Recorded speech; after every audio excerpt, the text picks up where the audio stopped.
अस्सलाम वालेकुम दोस्तों, मैं आपको परफेक्ट वेब सॉल्यूशंस की तरफ से वर्डप्रेस प्लगइन डेवलपमेंट की इस ट्यूटोरियल सीरीज़ के पार्ट 14 में खुशामदीद कहता हूं। दोस्तों, मेरा नाम इमरान कासिम है और आज के इस वर्डप्रेस प्लगइन डेवलपमेंट के वीडियो ट्यूटोरियल में हम सीखेंगे कि किस तरीके से हम अपने प्लगइन को इस्तेमाल करते हुए वर्डप्रेस की जो डेटाबेस है उसके साथ इंटरेक्ट कर सकते हैं। मतलब उस डेटाबेस के अंदर न्यू टेबल्स क्रिएट कर सकते हैं, उसको क्यूरी कर सकते हैं। इसके अलावा जो ऑलरेडी एग्जिस्टिंग टेबल्स हैं उनको भी हम डेटाबेस लेवल पर क्यूरी कर सकते हैं और उनमें डाटा इंसर्ट कर सकते हैं, डाटा रिमूव कर सकते हैं एज वी नीडेड। मतलब कंप्लीट CRUD ऑपरेशन बनाना सीखेंगे हम इस वीडियो ट्यूटोरियल में यूजिंग ओवर प्लगइन और यूजिंग वर्डप्रेस डेटाबेस। तो इससे पहले कि मैं अपने इस वीडियो ट्यूटोरियल को स्टार्ट करूं, मैं आपसे रिक्वेस्ट करूंगा कि अगर आपने अभी तक हमारे YouTube channel perfect web solutions को सब्सक्राइब नहीं किया तो काइंडली इसको सब्सक्राइब ज़रूर कर लें और साथ में मौजूद जो बेल का नोटिफिकेशन आइकन है उसको प्रेस करना मत भूलिएगा, ताकि आपको हमारी आने वाली हर नई वीडियो या सीरीज़ की नोटिफिकेशंस मिलती रहें और आप उनसे अप टू डेट रह सकें। Thank you very much. तो चलिए शुरू करते हैं इस वीडियो ट्यूटोरियल को। तो दोस्तों, वर्डप्रेस के अंदर डेटाबेस के साथ इंटरेक्ट करने के लिए वर्डप्रेस हमें एक बहुत ही ज़बरदस्त ग्लोबल ऑब्जेक्ट प्रोवाइड करता है, जिस ग्लोबल ऑब्जेक्ट की मदद से हम काफ़ी सारी आसानी के साथ और सिक्योर तरीके से डिफरेंट ऑपरेशंस परफॉर्म कर सकते हैं on the database.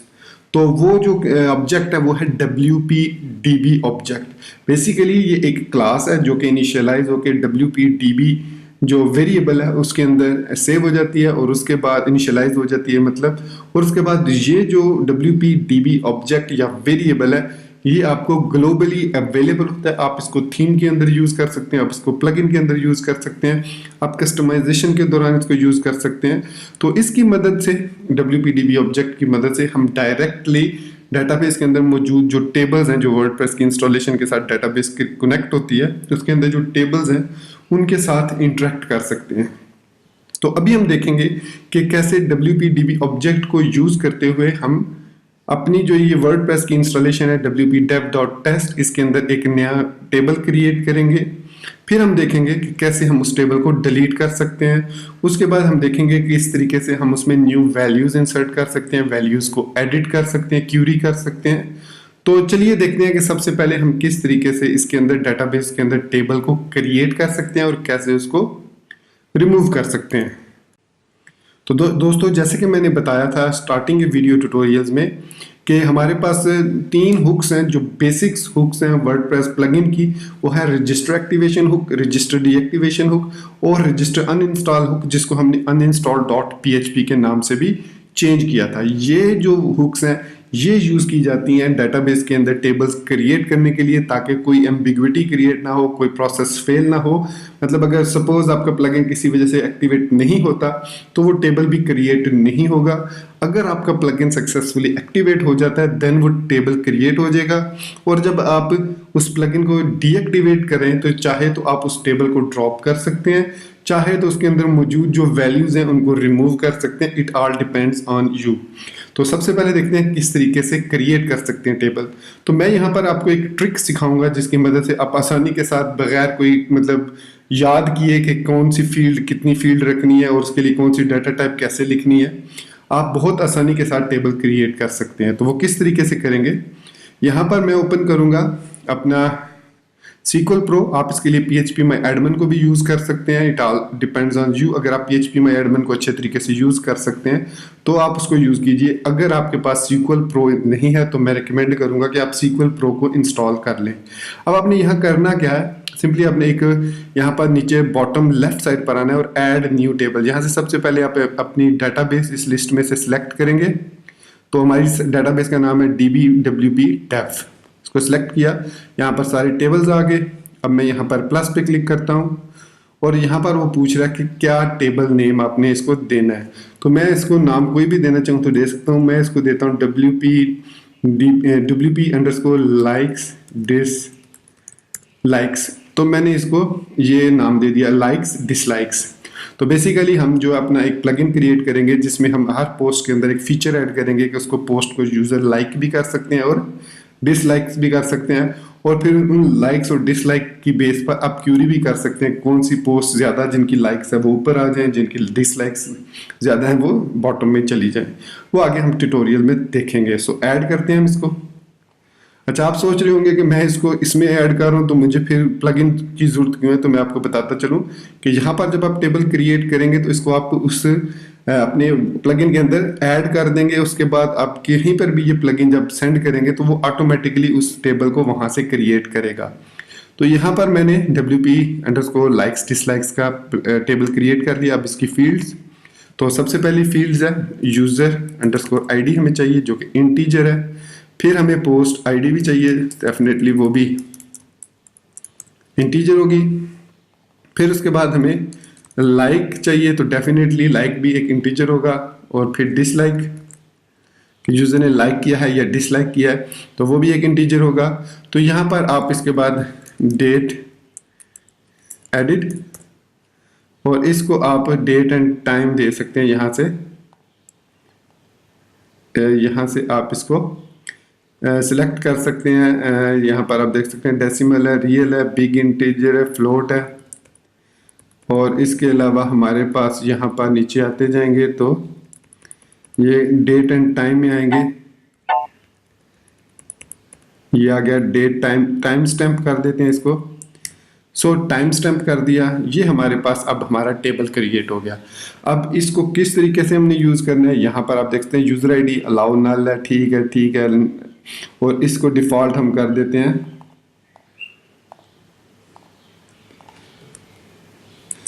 Current date and time. चलिए यहाँ पर फिलहाल इसको नल ही रखते हैं। सो यहाँ पर लेंथ इसकी कोई ज़रूरत नहीं है। तो ये हमारे पास है टेबल क्रिएट हो गया। अब हमने करना क्या है कि इस टेबल की इन्फो लेनी है। यहाँ पर आप आएंगे टेबल इन्फो पर, यहाँ पर क्लिक करेंगे तो यहाँ पर आपको ये एक इसकी इंफॉर्मेशन मिलेगी। आपने इसको कॉपी कर लेना है, राइट क्लिक कॉपी करने के बाद आप अपने प्लगइन में आएंगे जहाँ पर आपने इसको ऐड करना है। तो यहाँ पर मैं क्या करता हूँ, INC के फोल्डर में एक नई फाइल क्रिएट कर लेता हूँ। उसको नाम देता हूँ db.php। सेव किया और यहाँ पर मैं ऐड करूँगा रजिस्टर एक्टिवेशन हुक, और यहाँ पर डेफिनेटली हमें रजिस्टर डीएक्टिवेशन हुक, और इसके अलावा यहाँ पर डिफाइंड ABS पाथ और डाई नाइस ट्राई, ये लिखना ज़रूरी है। अब इसके अंदर हमें पाथ चाहिए फाइल का जिसमें हमारी ये जो हुक ऐड होनी है। तो इसको हमने हुक को यहाँ पर ऐड करना है। तो अब यहाँ पर हमें प्लगइन की फाइल चाहिए। सो यहाँ पर हम एक और वेरिएबल डिफाइन करेंगे प्लगइन फाइल। तो इसमें सिंपली हम _ फाइल को डिफाइन कर देंगे। अब इसमें प्लगइन पाथ, प्लगइन URL और प्लगइन फाइल में डिफरेंस ये है कि ये सिर्फ प्लगइन पाथ डिफाइन करता है, मतलब आपका जो प्लगइन तक के फोल्डर है उसका पाथ डिफाइन करता है। ये प्लगइन की URL HTTP के थ्रू डिफाइन करता है, और ये आपको कंप्लीट इस फाइल तक pwspk plugin dev.php तक लेकर आएगी। तो इसलिए मैंने इसको यहाँ पर डिफाइन किया। फिर मैं यहाँ पर इसको प्लगइन फाइल और इसके बाद यहाँ पर फंक्शन क्लोजर फंक्शन में क्रिएट कर रहा हूँ। तो यहाँ पर मैं $SQL एक वेरिएबल ले लेता हूँ और उसके अंदर मैं यहाँ पर इसको पेस्ट कर देता हूँ। इसमें भी हम चेंजेस करेंगे। मैं इसको सेव करता हूँ तो यहाँ पर इसको इंक्लूड कर लेते हैं। तो यहाँ पर हम लिखेंगे db.php, हमने इसको इंक्लूड कर लिया। तो अब हमारे पास यहाँ पर ये पाथ डिफाइन हो गया। अब बात करते हैं हम अपने ग्लोबल ऑब्जेक्ट WP_DB की। तो यहाँ पर हमें उसको एक्सेस करने के लिए लिखना पड़ेगा WP_DB। उसके बाद हमें नहीं पता कि जो यूज़र है उसने अपनी टेबल की क्या प्रीफिक्स रखी है। यहाँ पर अगर आप देखें तो मैंने इसको WP_ कर दिया है क्योंकि मेरे पास जो थी वो WP_ थी। अच्छा चलिए एक मिनट मैं इसको डिलीट भी कर दूँ, इस टेबल को अब मुझे ज़रूरत नहीं है तो इसको डिलीट कर देते हैं क्योंकि अब हम इसको क्रिएट करेंगे प्लगइन के थ्रू। तो यहाँ पर अब हमें नहीं पता कि जो डाटाबेस का जो हम जिस यूज़र को ये प्लगइन दे रहे हैं उसके अंदर जो डाटाबेस है उसका टेबल्स का प्रीफिक्स क्या है। तो ये ग्लोबल जो WP_DB है ये हमें उसका प्रीफिक्स wp_config.php से उठा के भी दे देती है। तो यहाँ पर हम लिख सकते हैं prefix is equal to WP DB prefix. ठीक हो गया।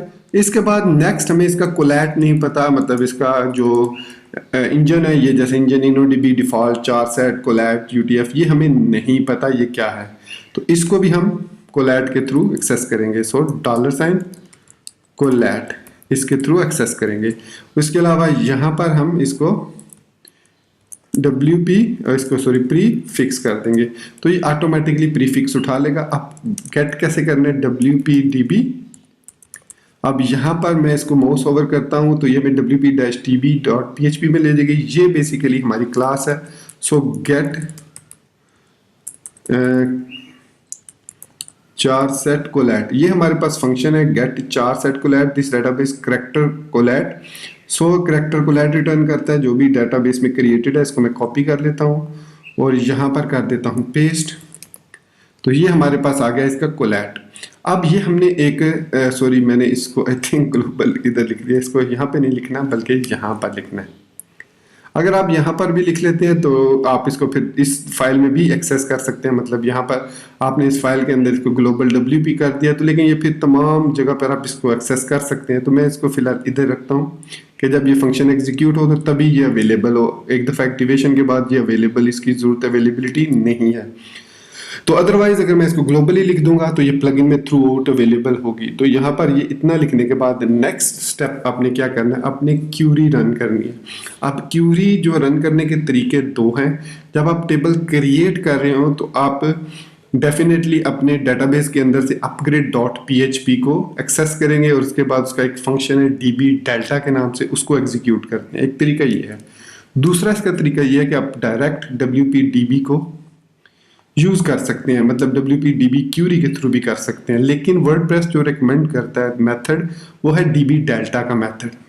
तो हमें प्लगइन के लिए upgrade.php फाइल चाहिए जो कि है WP एडमिन के अंदर और आई थिंक इंक्लूड्स के अंदर एंड upgrade.php। ये देखिए ये फाइल है।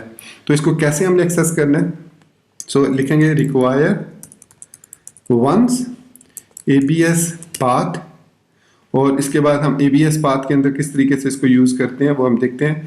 ABS पाथ के अंदर हमने यहाँ पर ये चेंज किया था ABS पाथ, ठीक है। फिर इसके बाद comma bracket WP admin /includes/upgrade.php, इसको एक दफ़ा रिक्वायर करना है और इसके बाद लिखना है DB डेल्टा और यहाँ पर SQL क्यूरी। तो ये हमारी SQL क्यूरी एग्जीक्यूट हो जाएगी। तो यहाँ पर हमारे पास ABS पाथ भी डिफाइंड है और इसके अलावा ये upgrade.php, फिर DB डेल्टा को अगर हम देखें तो ये देखिए आप upgrade.php के अंदर 2525 लाइन नंबर पर है। तो ये बेसिकली ये यूज़ जो है वो WP DB को ही करता है, लेकिन यहाँ पर वो इसको एक सिक्योर तरीके से परफॉर्म करता है, ठीक है। तो इस तरीके से हम DB डेल्टा के थ्रू इसको एग्जीक्यूट कर सकते हैं और यहाँ पर हमने इसका प्रीफिक्स भी सेट कर दिया और इसके बाद यहाँ पर हमारी ID वगैरह वगैरह ये सब चीज़ें सक्सेसफुली सेटअप हो चुकी हैं।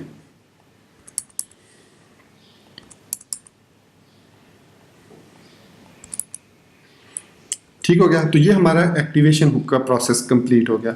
अब बात करते हैं डीएक्टिवेशन हुक की।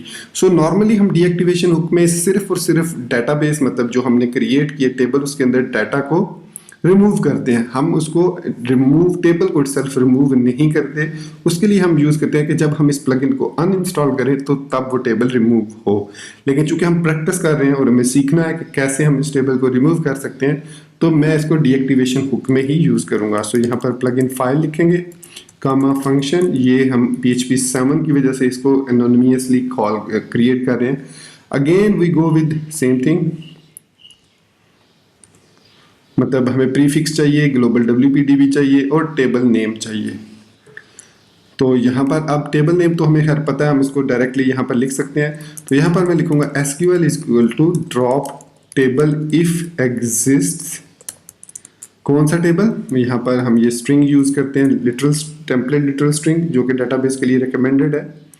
यहाँ पर लिखेंगे प्रीफिक्स और उसके बाद लिखेंगे लाइक्स डिसलाइक्स। तो ये हमने सिंपली इतना लिखना है और ये हमारी जो क्यूरी है, अब हम इसको WPDB क्यूरी और यहाँ पर अब हम इसको SQL पास कर देते हैं। सिंपल इतना आपने करना है। उसके बाद अगर मैं यहाँ पर माउस ओवर करूँ तो ये हमारे पास WP क्यूरी के अंदर ये देखिए अब मौजूद है क्यूरी। सो WPDB क्यूरी हमने लिखा और इसके बाद इसमें हमने ग्लोबल WPDB कर दिया, तो ये हमारा टेबल रिमूव हो जाएगा जब हम डीएक्टिवेट करेंगे प्लगइन को। तो चलिए अब हम अपने प्लगइन की तरफ जाते हैं। मैं इंस्टॉल्ड प्लगइन में जाता हूँ, तो यहाँ पर हमारे पास देखिए प्लगइन डीएक्टिवेटेड है, टेबल यहाँ पर नहीं क्रिएटेड, ये देख सकते हैं। मैं रिफ्रेश कर रहा हूँ तो इसमें टेबल मौजूद नहीं है। तो अब मैं इस प्लगइन को एक्टिवेट करता हूँ। So if everything goes good, there is no error in the file whatsoever, तो हमारा जो टेबल है वो सक्सेसफुली क्रिएट हो जाएगा। मैं एक्टिवेट करता हूँ। अच्छा, यहाँ पर कहता है plugin could not be activated because it trigger an line number 17। देखा, अब हमारे पास लाइन नंबर 17 पे कोई एरर है, किसमें? db.php में। सो लाइन नंबर 17 ये है, abs path dot I think इस तरीके से wp-admin कह रहा जी अनएक्सपेक्टेड, ठीक है, सॉरी यहाँ पर डॉट लगाना था। रीलोड करते हैं, तो अब मैं दोबारा एक्टिवेट करता हूँ इसको, एक्टिवेट। सो दोस्तों अब हमारा प्लगइन एक्टिवेटेड सक्सेसफुली। तो होपफुली अब यहाँ पर जब मैं इस पेज को रिफ्रेश करूँगा तो देखिए हमारा WP_likes डिसलाइक्स का टेबल क्रिएट हो चुका है और इसके अंदर स्ट्रक्चर इसका सेम वही क्रिएट हो चुका है जो हमने क्रिएट किया था पहले, और इसके बाद यहाँ पर हमने इसको सेव कर दिया। तो ये देखिए ये वाली SQL कमांड्स एग्जीक्यूट हुई और हमारा टेबल सक्सेसफुली डेटाबेस के अंदर क्रिएट हो चुका है। हम इसको वेरीफाई कर सकते हैं। अब हम देखते हैं कैसे इसको रिमूव करना है। तो डेफिनेटली हमने इसको डीएक्टिवेशन हुक में रखा है, तो मैं आप करता हूँ इसको डीएक्टिवेट किया। सो प्लगइन डीएक्टिवेटेड सक्सेसफुली। वापस गए, इसको रिफ्रेश किया तो देखिए हमारा टेबल रिमूव हो चुका है। तो इस तरीके से हम टेबल्स को क्रिएट कर सकते हैं, उनको रिमूव कर सकते हैं। नॉर्मली हम ये जो स्टेटमेंट है ये वाली ये यूज करते हैं uninstall.php के अंदर, जो हमने अपने प्लगइन के अंदर क्रिएट की थी, ये वाली, इसके अंदर हम इसको ऐसे यूज करते हैं। तो ये उस वक्त एग्जीक्यूट होगी जब हम प्लगइन को रिमूव करेंगे। अदरवाइज अब देखिए मैं इसको दोबारा एक्टिवेट करता हूं। आई थिंक मैंने db.php को सेव कर दिया, ठीक है, सेव हो गया। अब मैं इसको करता हूं डीएक्टिवेट। पहले देख लेते हैं टेबल क्रिएट हुआ है। जी हाँ, टेबल हमारा लाइक्स एंड डिसलाइक्स का क्रिएट हो चुका है। तो अब हम इसको डीएक्टिवेट करते हैं। डीएक्टिवेट किया, प्लगइन डीएक्टिवेटेड सक्सेसफुली, लेकिन हमारा टेबल रिमूव नहीं हुआ। तो ये है तरीका, प्रॉपर वे क्रिएट करने का table inside your WordPress database. तो अब हमारे पास जो है हमने सक्सेसफुली टेबल क्रिएट करना सीख लिया है और उसके बाद हमने सक्सेसफुली इसको रिमूव भी करना सीख लिया। तो अब हम देखते हैं कि कैसे हम डमी वैल्यूज़ को इंसर्ट कर सकते हैं इस टेबल के अंदर। सो मैं ये चाह रहा हूँ कि जैसे ही मैं प्लगइन को एक्टिवेट करूँ तो इसके अंदर कोई डमी वैल्यूज़ आ जाएं, उसके अंदर कोई वैल्यूज सेफ हो जाए, डिफ़ॉल्ट वैल्यूज़ किसी ऑप्शंस के लिए आप रखना चाह रहे हैं। लेकिन चूंकि हमारा लाइक्स और डिसलाइक्स का टेबल है तो इसमें हमें डिफ़ॉल्ट वैल्यूज़ लिखने की ज़रूरत नहीं है। लेकिन यहाँ पर सिर्फ आपको दिखाने के लिए मैं एक टेबल, एक यूज़र के अगेंस्ट, एक पोस्ट के अगेंस्ट एक लाइक ऐड करूंगा और फिर आपको उसको अपने SQL Pro के अंदर शो कर दूंगा। फिर जो आने वाले वीडियो ट्यूटोरियल्स हैं जिसमें हम एक कंप्लीट प्लगइन क्रिएट करेंगे, यही वाला लाइक्स एंड डिसलाइक वाला, तो उसमें ये तमाम चीज़ें हम रिपीट करेंगे और फ्रंट एंड से डाटा उसके अंदर इंसर्ट करना सीखेंगे। तो डमी डाटा इंसर्ट करने के लिए हमें अगेन एक रजिस्टर एक्टिवेशन हुक को फंक्शन क्रिएट करना होगा और इसके अंदर प्लगइन फाइल, मतलब ये प्रोसेस अपना कंप्लीट कर ले एक्टिवेशन हुक, फिर ये वाली एग्जीक्यूट हो। तो इसके अंदर अब हमने क्या करना है, अगेन हमें कॉल करना है ग्लोबल डीबी को, प्रीफिक्स को, ये दोनों हमें लाजमी चाहिए। अब इसके बाद हमारे पास है WP DB इंसर्ट का फंक्शन। तो ये WPDB इंसर्ट, जिस तरह हमने WPDB SQL के थ्रू रिमूव किया टेबल को, इसी तरीके से WPDB के साथ हमारे पास इंसर्ट का फंक्शन मौजूद है, जिसकी मदद से हम वैल्यूज़ को इंसर्ट कर सकते हैं। तो इसके कुछ पैरामीटर्स हैं। चलिए मैं पहले आपको दिखा देता हूँ इसके कौन कौन से पैरामीटर्स हैं। यहाँ पर WPDB में मैं जाता हूँ, यहाँ पर मैं फंक्शन इंसर्ट को सर्च करता हूँ, तो इसके 3 पैरामीटर्स हैं। लास्ट जो है वो नल है, इसकी रिक्वायरमेंट इतनी इंपॉर्टेंट नहीं है, तो इसको हम ख़त्म कर देते हैं। सो इम्पॉर्टेंट सिर्फ 2 हैं, टेबल नेम और डाटा। अब टेबल नेम क्या है हमारे पास, यहाँ पर हम लिख लेते हैं table is equal to prefix dot likes dislikes. तो ये हमारे पास है हमारा टेबल नेम। फिर इसके बाद है data. So data in the form of array हम देंगे, सो एरे। और यहाँ पर अब हम सबसे पहले इसकी आईडी है वो ऑटो इंक्रीमेंट है, तो यूज़र आईडी देंगे। मैं इसमें अभी यूज़र आईडी 1 लिखता हूँ, लेकिन हम अपनी यूज़र आईडी देख के इसमें ऐड करेंगे। Post ID is equal to 1 दे देते हैं, क्योंकि हमें सिर्फ देखना है इसको, लाइक 1 डिसलाइक 0, मतलब इस यूज़र ने या लाइक करना है या डिसलाइक करना है। सो हम एक भी कॉलम रख सकते हैं, अगर वो 0 होगा तो डिसलाइक मतलब 0 होगा तो, लेकिन चूंकि हम लाइक या डिसलाइक के अलावा भी रखना चाह रहे हैं तो 0 होगा, तो उसने कुछ भी नहीं किया, मतलब लाइक में भी 0 है तो डिसलाइक में भी 0 है, तो उस यूज़र ने इसको कुछ भी रैंकिंग नहीं दी। सो डिसलाइक इज इक्वल टू 0। उसके बाद हमारे पास डेट है, डेट एडिड। सो यहाँ पर अब हम डेट को इंसर्ट कर सकते हैं। तो इसके लिए हमारे पास एक फंक्शन है करंट टाइम करंट टाइम के अंदर हम इसको, ये देखिए फंक्शन है करंट टाइम का वर्डप्रेस के अंदर, इसमें हम टाइप दे सकते हैं। तो हमारे पास जो टाइप है वो है MySQL। सो हमने MySQL के लिए सेंड करना है, तो यहाँ पर टाइप इसकी MySQL दे देते हैं। और इसके अलावा इसमें हमारे पास ये देखिए MySQL है, टाइम स्टैम्प है, तो हमने इसको टाइम स्टैम्प दिया था, तो मैं इसको टाइम स्टैम्प ही दे देता हूँ, करंट टाइम स्टैम्प, तो मैं इसको टाइम स्टैम्प दे देता हूँ। ठीक है, क्योंकि हमने याद होगा आपको डेटाबेस के अंदर जब टेबल क्रिएट किया तो उसकी टाइम स्टैम्प जो है टाइप रखी है, तो हमने यहाँ पर टाइप दे दी टाइम स्टैम्प।